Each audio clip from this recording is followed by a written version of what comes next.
Welcome back, creepers. Guess what? We did an entire episode and it didn't record any sound. It happens. So we're going to do this again. We did. Kim, I'm so mad. So it's mad. okay. It's okay. Entire episode.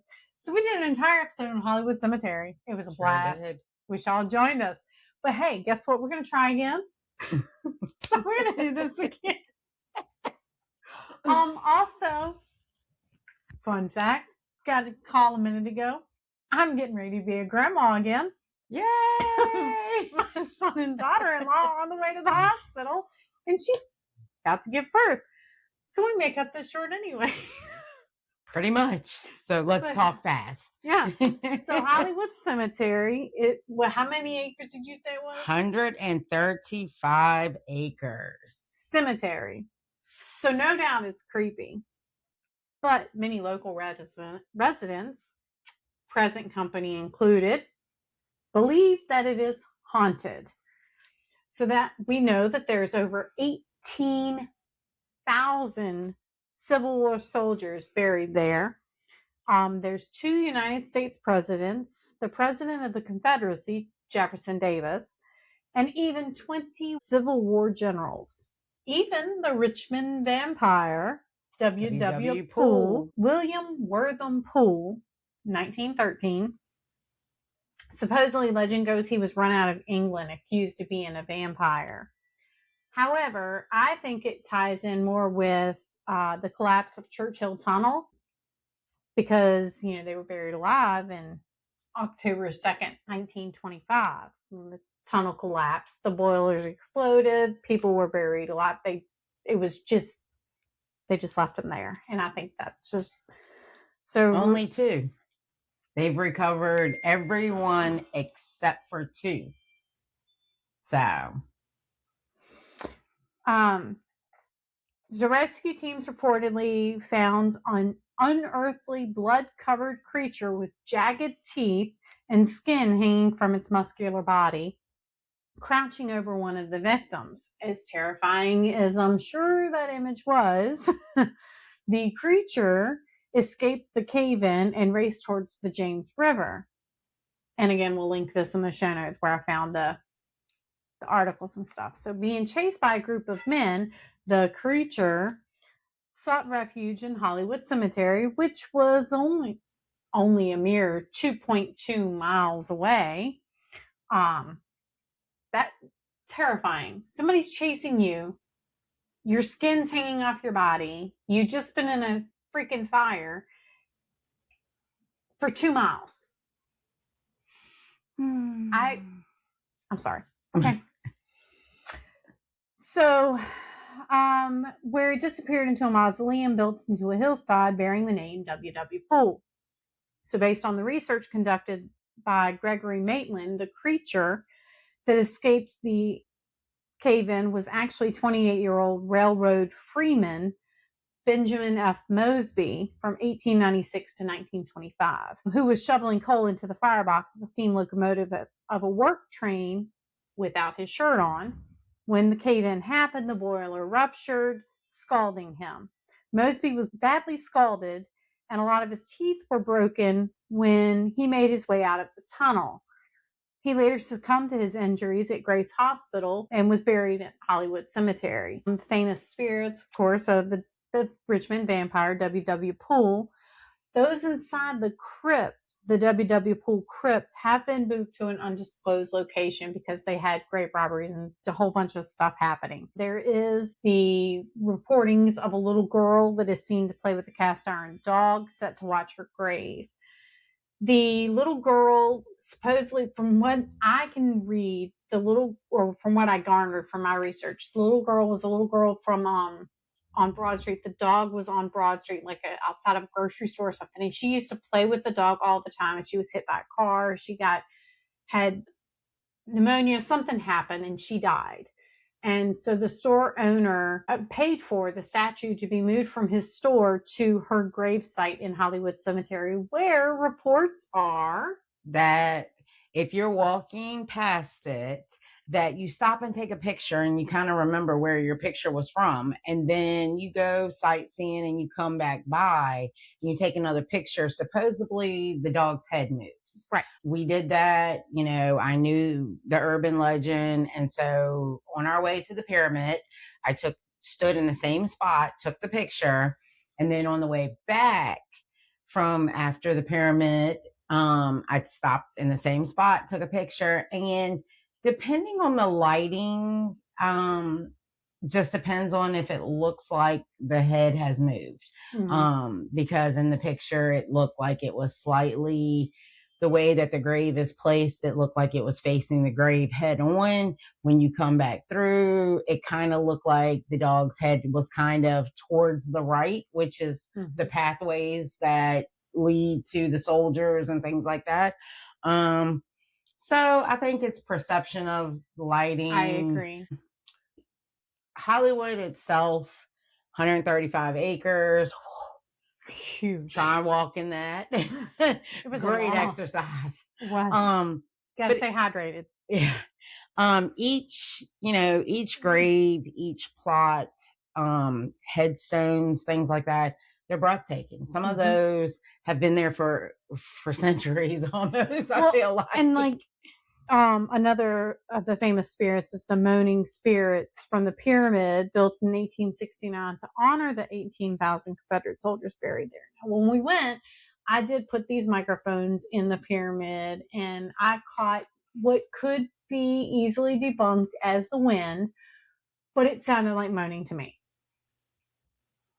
Never know. Never know. But I'm like, I can easily debunk it as the wind, and it could be the way that it was just sitting. It's 90 foot. It's a 90-foot pyramid, huge. And the rocks are giving way to allow air to come through on sitting. Is it hollow inside? Is it hollow, or is it? Because if it's hollow, I can understand the wind, the moaning clearly, because you're going to hear what appears to be moaning as the wind comes through the stone. So that would make sense. Now, if it's solid inside, which it did kind of look like it was just stones on top of stones on top of stones. So I don't know. That's one that we're gonna have to go back and kind of put some effort into that one. Some time in. But we go back to two presidents, the 5th and the 10th presidents are buried there. James Monroe. John Tyler. Thank you so much. Whew, I cannot think today. But James Monroe's actual burial is considered the birdcage. And if you go in, I want to say beginning of April, it's completely surrounded by these cherry blossoms, and the smell and the look of it is just breathtaking. I got a great picture from it. It was beautiful. My second favorite place, of course, is Mausoleum that overlooks the James River. You walk through and you almost forget that you're standing in a cemetery's mausoleum. It's so peaceful, and the architectural of the building, the way that the iron gates lead to the James River.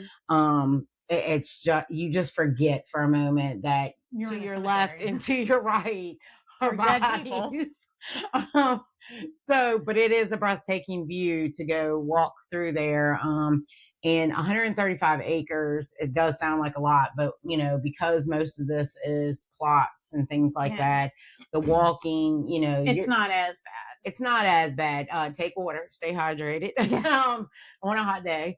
But take the time to actually look at some of the plots and things, because we found that some of the plots were cut off by like these decorative gates. And like the borders, like we didn't know. We doing some research. We're like, why are they all like have these concrete borders? And some of them are so unique. Like one of them looked like logs. I mean, it had like the rings on it. detailed. And the cuts and the like it was just like it was beautiful. Crazy looking. But later on, our phones listened to us. Later on, I was scrolling Facebook Reels, and one of the individuals that I follow, which y'all need to go follow her, she does some interesting dives into these headstones that she goes and cleans. It's the Crazy Cemetary lady. And she said that the plots weren't laid out as cleanly as they are now. There was no distinctive way to know this is definitely my section, this is your section. So they would create those borders to basically put a fence. This is my section. And it also kept the animals from trotting over the graves or digging up the graves. That would make perfect sense. Create that boundary. Fun fact, first person ever buried there was in 1849, 18-month-old Frederick William Emmerich, I think is how you say it, on July 30th, 1849. Oh, wow. And his headstone is no longer readable. And it kind of sits off. And over the periods of time that's been sitting there, it's kind of smoothed out. So you can't really read it. And I just found that some of walking through, we've now noticed that they're starting to do the new wall for cremations. Yeah. That's a great kind of thing. Creates space. It's not really a space, but it's space saver though. I think it is. It's when you're cremated, you can have your remains interred in like a wall on the sidewalk, so that you still got your little boundary, but you don't need that much space. And I think it's kind of smart. It may, as you see, the cemeteries may start turning to things like this as they lose, because Hollywood still has room to grow, and there's still new plots and burials there constantly. Not trying to be morbid, but people die every day. Yeah, every day. So, but I mean, it is a peaceful place. You do, if you walk out there, you do kind of forget that you're in a cemetery. And the architect didn't want that. He didn't want a basic city cemetery that looked so like every other cemetery. So he made this peaceful, kind of enchanting almost place that you could come visit and walk through and pay your respects. Talking about pay your respects, when you're in the military and you pay your respects, when you come to a grave of a fellow soldier or a comrade, you always put like a coin on there. And I've always known that part of visiting a cemetery. If you see a coin, it means that somebody that served with you, appreciated you, valued you, remembered you, and they put this coin on top of your headstone. But we kept seeing rocks, and we were kind of like, what is going on? And then, of course, research. It's another way of respecting. Hey, I see you. I recognize you. I came to stop by, and I thought that was pretty. Yeah, we picked up a couple rocks, put them on there just to let them know that we saw them. Yeah. Being a mother, I can't imagine how her mother. I can't. And there's a lot of them in there. You go through and you see that's like the heaviest massive stones that are mother, father, and then you see these little stones kind of going to the side. The Jefferson Davis. Yeah. His and his wife, and then his daughter, and then his son. But then there's a bunch of little ones, and that's like his babies that didn't make it, or grandchildren, children. And it just goes around around him. His monument. So many. It's so sad. So many babies. Wow. Again, if you're out in Richmond, that's definitely somewhere that we would suggest going. Look around, see what you can see. Let us know, if you have an experience, or if there's something that, jumped out at you, or that you thought was eerie. We'd love to hear it. Always send us stuff. We love to kind of research and get our hands into it. So definitely. So kind of circling back to tie in, because I was doing my research, on King William, and some names popped up and they kind of coincided, and I went down little rabbit holes to try and they just kind of interconnected. And it's so interesting following how different threads connect to different things. And so in the Richmond calamity, the Capitol collapse of 1870, it's one of those. So in April 27th of 1870, attorney Patrick Henry Aylett, there's a fun fact there. So Patrick Henry Aylett's the great grandson of Patrick Henry, and anybody from Virginia worth their weight in anything remembers "Give me liberty or give me death," which is the speech made by Patrick Henry to fight for our independence. So he was heading to the Virginia Capitol to hear the Supreme Court of Appeals ruling on the recently passed Enabling Act. So this was empowering the Virginia governor to fill the Richmond's mayoral position because they had an argument over this. So as there was a large crowd gathered, and it was quickly exceeding capacity because it was such a large crowd. They didn't have newscasts like we do now to eliminate that. So upon entering the courtroom, Aylett could be overheard stating to his companion, quote unquote, "I learned that poor Hugh Pleasance is dying. We are all passing away." Little did he know that as the clock struck 11 and the crowd fell quiet, just as a large crack sounded and the entire gallery floor and its occupants plummeted down 60 feet to the floor. One survivor recalled that within mere minutes, the quote unquote, "the mass of human beings who were in attendance or sent, mingled with the bricks, mortar, splinters, beams, iron, bars, desks, and chairs to the floor of the House of Delegates." Within the hour, the great-grandson of Patrick Henry Aylett, would be dead, crushed to death in what would be known as the Capitol disaster. Some 56, 57 lay dead, and around 250, 251 were wounded. So this was all to determine if Richmonders could elect their own mayor at the first time since the Civil War for Virginia to retain their sovereignty. It was George Calhoun, who was the incumbent Republican, and Henry Ellison, who was the Democratic, and he was elected in. But neither acknowledged the other's legitimacy. And so for 2 weeks, Richmond had 2 mayors, 2 municipal governments, and 2 police departments, because that's not cheap. Sure, let's do that.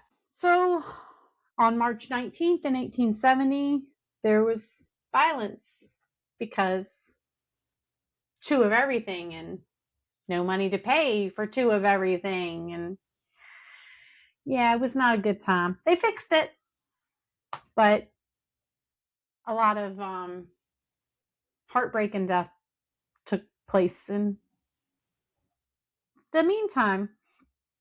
The fun fact about Patrick Henry Aylett is, yes, he is the great-grandson of Patrick Henry, but he is also a direct descendant of the well-established Aylett family, King William, of whom the town of Aylett is named after. So 50 years later, after this calamity, on March 16, 1918, they put a tablet for the Capitol disaster, and it says, "This tablet was erected under an act of the General Assembly of Virginia, approved March 16, 1918, to mark the scene of the Capitol disaster, which occurred on April 27, 1870, when the floor of the courtroom of the Supreme Court of Appeals, which was then above this hall, fell, resulting in the death of 62 and the injuring of 251 other persons.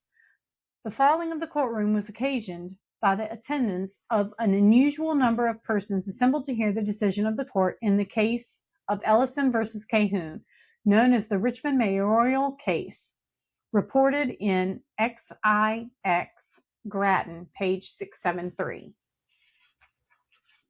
So that was on that, and I thought that was interesting. That kind of ties King William into Richmond and helps us make that travel a little bit. And then when I was doing that, I had a little bit of dark history on MCV talking about that. And we got the night doctor, or Chris Baker. So in the late 1800s, MCV hired Chris Baker as their janitor, who would frequently don a black skull cap over his balding head and slink to the cemetery to procure African American bodies for the medical students. And that's what he was hired to do.